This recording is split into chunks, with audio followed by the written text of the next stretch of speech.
Salam sejahtera, terima kasih karena bersama dengan saya di Nazilin Unity Channel. Kali ini satu lagi pendedahan dan juga laporan daripada SPRM berkait dengan kes membabitkan ratusan juta ringgit yang terkait dengan Perdana Menteri ke-9, yaitu Ismail Sabri Yaakob. Baru-baru ini disahkan, SPRM telah pun menemui sejumlah wang lebih 100 juta di sebuah rumah dimiliki bekas pegawai kanan Ismail Sabri Yaakob. Menjadi tanda tanya ialah uang itu milik siapa? Buat apa uang itu? Dan paling penting sekali, betapa tamaknya mereka sehingga ada nilai duit sebegitu banyak. Kalau duit itu diguna untuk kebaikan rakyat, betapa banyaknya yang boleh dibantu. Persoalan seterusnya daripada netizen ialah, adakah Ismail Sabri Yaakob akan dipanggil dan disiasat pula oleh SPRM? Hari ini disahkan, bekas pegawai Perdana Menteri ke-9 disiasat, SPRM bakal panggil 8 lagi saksi.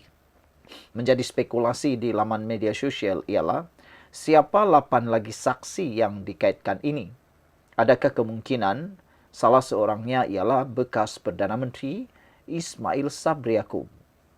Butiran terperinci mengenai perkembangan siasatan bekas pegawai kepada Datuk Seri Ismail Sabri Yaakob yang ditahan Suruhanjaya Pencegahan Rasuah Malaysia SPRM sebelum ini masih belum diketahui.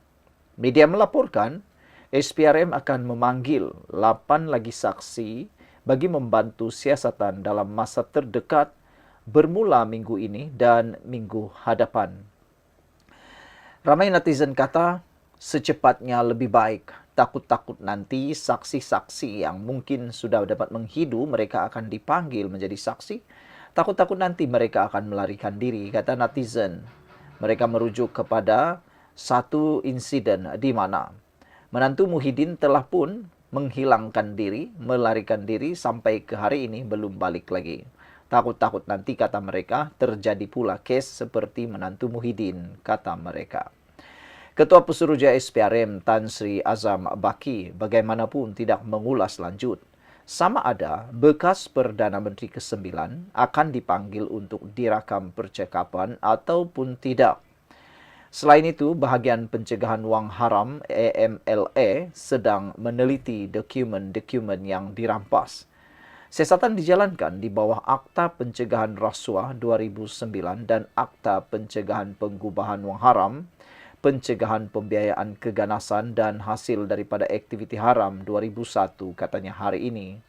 Sementara itu, media melaporkan ada kemungkinan Ismail Sabri akan dipanggil untuk dirakam keterangan. Untuk rekod, 2 individu bergelar datuk antara 4 bekas pegawai kanan Ismail Sabri ditahan. Dipercayai berkait dengan rasuah serta pengubahan wang haram.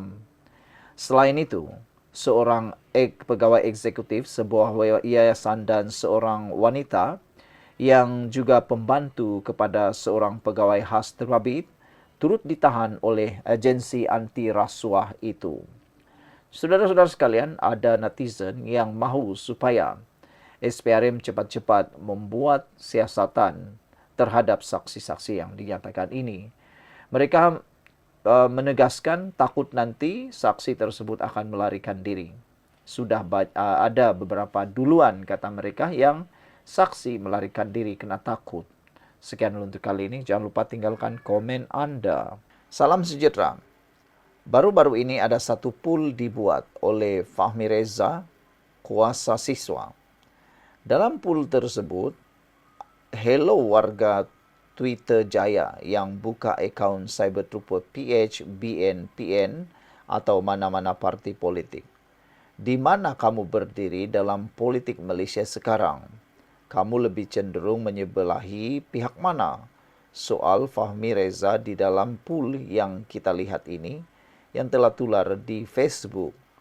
Namun demikian, yang agak memeranjatkan dan mungkin mengecewakan Fahmi Reza ialah 48% daripada netizen memilih pro kerajaan Madani untuk disebelahi.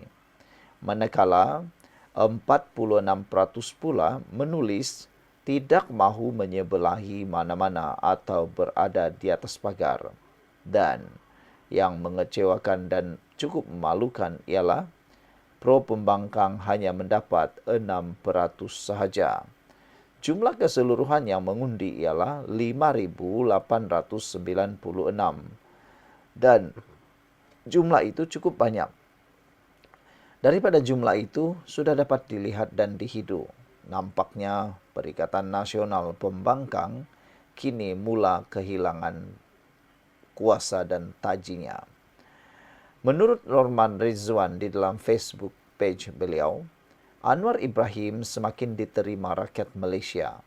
UMNO sokong Anwar untuk kekal Perdana Menteri hingga tahun 2032. Berita gembira apabila UMNO melalui Presiden Zahid Hamidi menyokong Datuk Seri Anwar Ibrahim untuk kekal sebagai Perdana Menteri selepas PRU 16.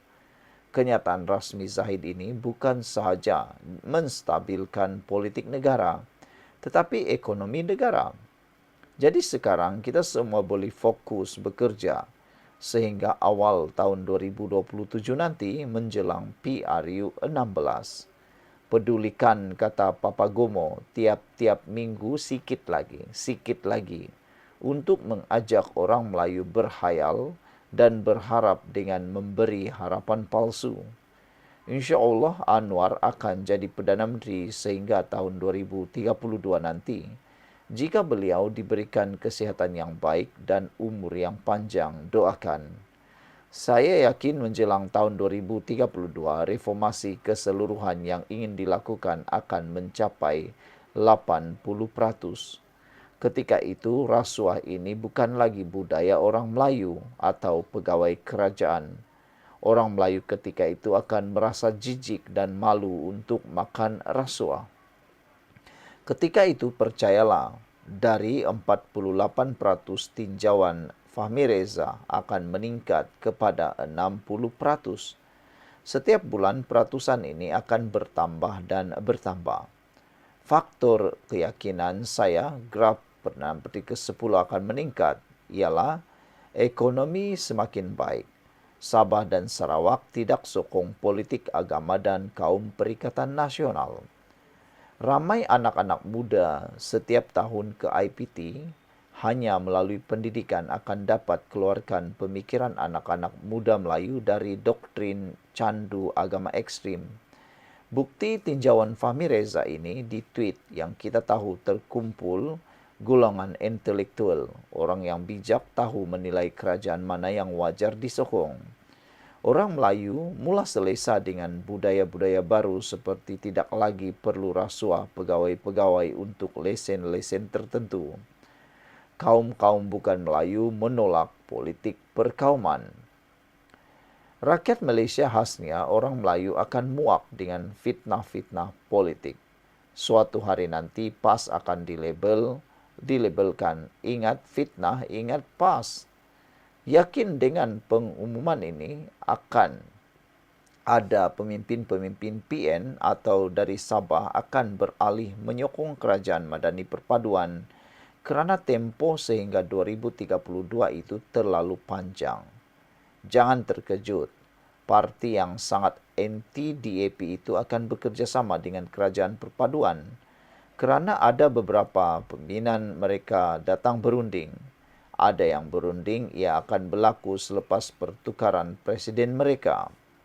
Saya tidak percaya fitnah, adu domba, perkauman dan pemimpin yang rasuah boleh diangkat mengetuai kerajaan.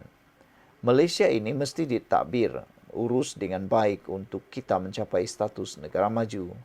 Seperti kata Menteri Johari Ghani, beri Anwar 10 tahun, rakyat Malaysia akan berbangga dengan negara. Saya sangat optimis dengan kata-kata Johari Ghani. Buktinya, dalam tempoh 2 tahun, negara mencapai kemajuan ekonomi yang luar biasa. Bukan sahaja kita yakin, malah dunia terkejut dengan pencapaian Malaysia yang begitu pantas. Sekian dulu untuk kali ini. Jangan lupa tinggalkan komen Anda.